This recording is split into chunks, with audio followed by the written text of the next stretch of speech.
उत्तराखंड के घने जंगलों में बसे छोटे से गांव रुद्रपुर में हर साल कुछ लोग रहस्यमय तरीके से गायब हो जाते थे। गांव वालों का मानना था कि जंगल में एक अघोरी रहता है जो अपनी तंत्र साधना के लिए इंसानों की बलि देता है, लेकिन पुलिस और प्रशासन इसे महज एक अफवाह मानते थे। नेहा एंटरटेन्स। नमस्कार दोस्तों, आपका स्वागत है हमारे एक और नए एपिसोड में। हमें आशा है कि आपको हमारी ये कहानी जरूर पसंद आएगी, और अगर आपको ये कहानी अच्छी लगे तो इस वीडियो को लाइक जरूर करें। एक स्थानीय पत्रकार अर्जुन इन घटनाओं की सच्चाई जानने के लिए गांव आता है। अर्जुन की मुलाकात गांव के मुखिया रामदीन से होती है, जो उसे जंगल में न जाने की सख्त हिदायत देता है। लेकिन अर्जुन सच्चाई का पर्दाफाश करने के लिए जंगल की ओर निकल पड़ता है। जंगल में कदम रखते ही अर्जुन को अजीब अजीब आवाजें सुनाई देने लगती हैं। पक्षियों का शोर, सूखी पत्तियों पर चलने की आवाज और बीच बीच में किसी के फुसफुसाने की ध्वनि। चलते चलते अर्जुन को एक पुराना खंडहर नुमा मंदिर मिलता है। मंदिर के पास उसे कुछ हड्डियां और खून के निशान दिखाई देते हैं। अर्जुन को लगता है कि वह सही रास्ते पर है। तभी एक बूढ़ा साधु, जो खुद को अघोरी बाबा कहता है, उसके सामने प्रकट होता है। बाबा की आंखें सुर्ख लाल थीं और उसके हाथ में एक त्रिशूल था। अघोरी बाबा अर्जुन को चेतावनी देता है, यहां से लौट जा, वरना तेरा अंजाम भी उन गुमशुदा लोगों जैसा होगा।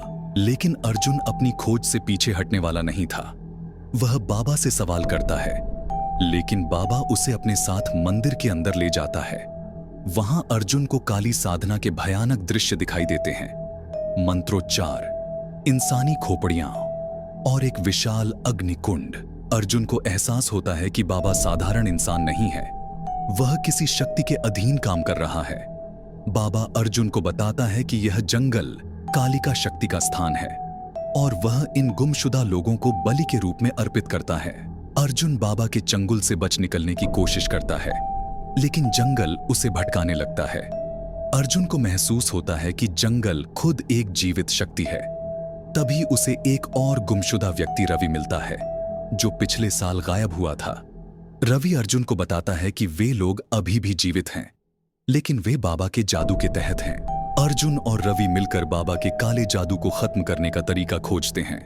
वे बाबा की तांत्रिक विधि को नष्ट करने के लिए मंदिर की मुख्य मूर्ति को खंडित करने का प्रयास करते हैं। मूर्ति खंडित होते ही जंगल में हलचल मच जाती है। अघोरी बाबा गुस्से में अपनी अंतिम साधना शुरू करता है। अर्जुन और रवि उसे रोकने की कोशिश करते हैं, लेकिन बाबा अपनी शक्ति से उन्हें जकड़ लेता है।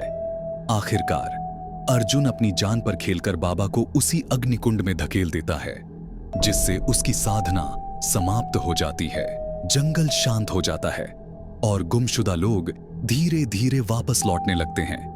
लेकिन अर्जुन को इस अनुभव से समझ में आता है कि हर रहस्य का पर्दाफाश करना हमेशा जरूरी नहीं होता। जंगल के रहस्य सुलझ गए थे, लेकिन अर्जुन के मन में एक सवाल हमेशा बना रहेगा, क्या वह वास्तव में उस अघोरी को खत्म कर सका, या वह कहीं और अपनी साधना पूरी करने के लिए लौट आएगा। ऐसी ही और interesting crime and thriller stories सुनने के लिए हमारे YouTube चैनल नेहा एंटरटेन्स को अभी सब्सक्राइब करें और साथ ही बेल आइकॉन को भी जरूर दबाएं, ताकि हमारी अगली कहानी सीधे आप तक पहले पहुंचे। तब तक के लिए गुड बाय।